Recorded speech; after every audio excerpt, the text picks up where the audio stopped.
Okay, so last week I looked over how to use a calculator and where to find it, and now this week I'm looking over the literature that I found when doing my dissertation. So on the website, the first thing I like to say is, again, to submit your rowing data. So luckily last video went quite well, and quite a few people went in and used this calculator and also submitted their own data. So I'd like to reinforce again, please, if you're interested in using the calculator, please also go down and submit your own rowing data. If you can't do all the fields, feel free to leave them out, but try your best to get them all in so I can update this model and get it better. As well, what I'm wanting to do is, because I have the data, I can also use it to use your 2k time and 5k time to calculate your 100 meter time, or your 100 meter time and your 2k time to calculate your 5000 meter time. So whenever I get enough data, I'm going to go in and make a new model, and hopefully if any of you would offer to help, would be to make this so that it can calculate more than just 2k time, but also your 100 meter time and your 5k time. Okay, so now we'll go down to the dissertation. Again, if you're not interested in that, there's lovely little summaries here that help you just simply understand it, but let's go through the literature. So again, the reason I focused on the 2000 meters was because obviously that's the standard distance both on the water and in the indoor row machines. So I done that. This section just looks over the basics of rowing and why I was doing it. This section looked at the validity of the rowing aerometer for determining racing scull speed. So again, as you'd know, if you are a rower, is your concept 2 erg time the same as the water time on the water? And of course it's not, but how correlated are they? And what I found in this study was that it was quite hard to correlate them.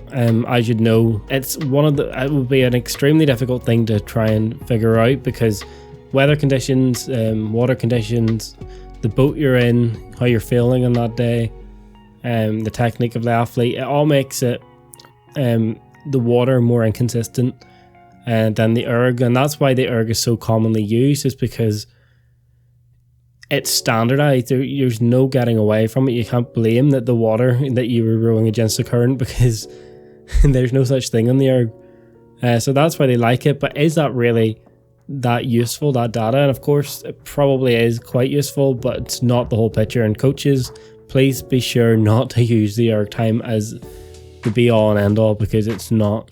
So anyway, if you want to look into that section, you can, but now we're going to go into the variables of rowing performance. So the first was anthropometric variables, and that's basically how your body's made up, and the length of your body parts and your weight and stuff like that, as you can see there. So what I looked at was weight, height and limb length, so your arm span and your inside leg length. So it's actually quite frequently used. British Rowing checks your height and your arm span. If you've ever been to like Bucks Regatta, you'll see that they have the stall there that measures you to try see if you have the chance of being high performance. And again, is that right? Does the research show that you have to have a long arm span? So the first thing we'll look at is the weight and the height. So weight, first of all, obviously the main thing is the lightweight category, so 72.5 and 59 kg respectively for men and women, especially with the Olympics taking out the lightweight category most likely. I haven't kept up with that much. It's definitely important to figure out, is weight important? And what we basically found in this section was, of course, in the erg, being heavier is better, because the erg does not penalise you for weight, but the boat does. The boat increases your hydrodynamic drag, and that will slow you down. So this is what you can see here. I'm not going too in detail for this. If you want to, it's on the website and you can go read this up. But you can find that weight was a very strong predictor of erg time.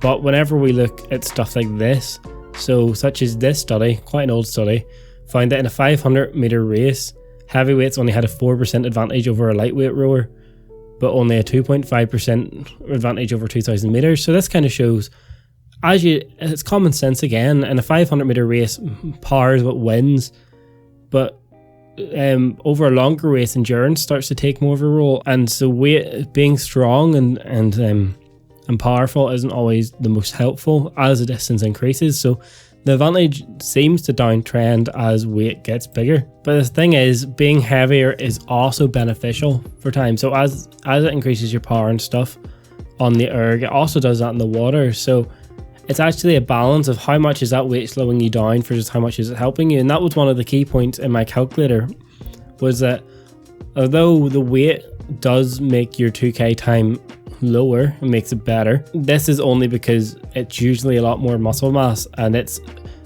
overcoming the drag that is associated with being heavier, but putting on fat mass, which does nothing, relatively nothing for your 2K time, isn't going to be beneficial. Rather, it's going to hinder your performance. So that's why I said packing on weight isn't always beneficial, and losing weight isn't always a bad thing. On the other end, because if you can get the fat mass off you, it's likely to have a good effect on your performance. Again, common sense things, but sometimes you have to consider it. What's interesting is that in the 2004 to 2008 Olympics, I think this was, in the 2K race, the fastest heavyweight lightweight pairs raced at 96.4% of the average speed of the heavyweight pairs, but actually the 6th place heavyweight pairs essentially rode at the exact same pace of the lightweight winners pairs. So you can see that although the heavyweights managed to be heavier, if the lightweights went into that race, they would have drew with the 6th place heavyweights. So it's quite interesting to see that, you know, weight isn't everything, and of course it isn't, and that's maybe why these categories maybe could be taken out, because most of the time these lightweight categories are people who are having to really get themselves down into these weights. So if maybe we just let them gain the muscle, even if they are not as heavy and not as strong, it seems that they could actually perform quite similarly in the 2K. Okay, so limb length is also one of the important things, because people think, of course, having longer arms is a bigger reach and longer legs gives you a longer drive. So the evidence is showing that these longer limbs does have a biomechanical advantage. So the ACA study in 2014 looked at these anthropometric measurements and got a good R squared of 0.83. But this included more than just limb length. This included the sitting height, the lean body mass, the body height, and the thigh girth. But within this, their performance was significantly correlated with both arm span and leg length. So the negative correlation here shows that as their arm span and their leg length gets bigger, so the longer arms makes their 2K time better.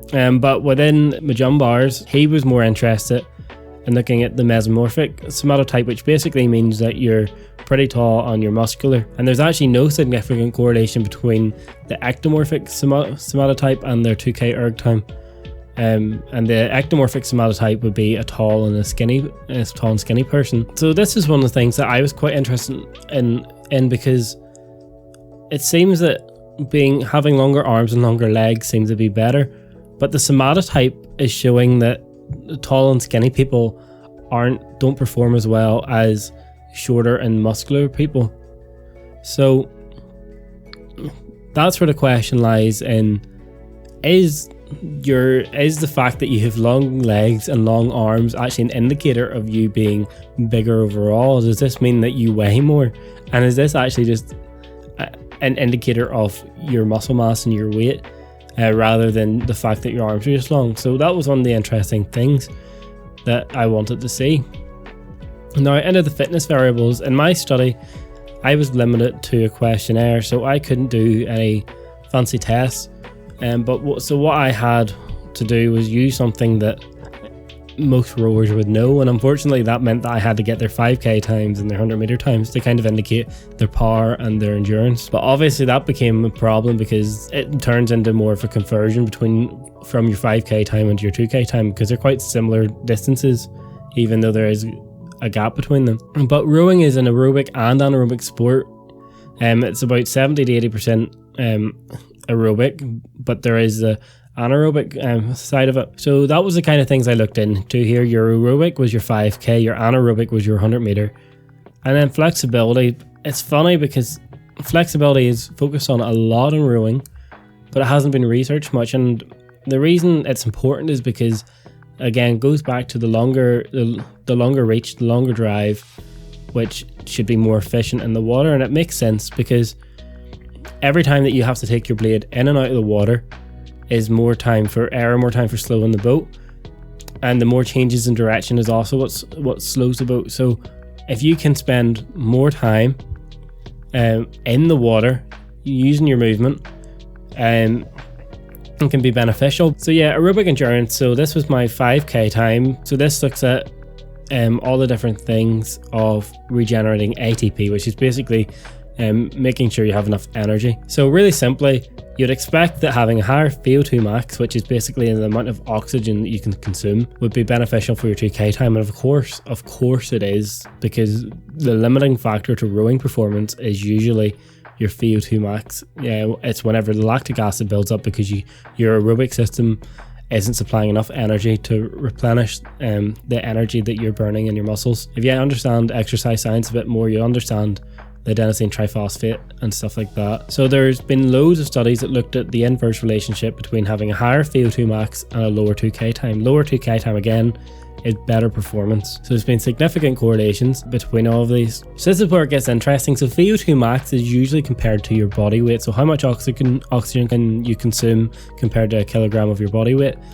And heavyweight rowers are able to consume more oxygen, yes, but lightweight rowers seem to have a much better VO2 max in terms of related to their body weight. So it seems lightweight rowers actually are more efficient and have a better aerobic capacity. So in terms of muscular power, this comes back to the 100 meter time.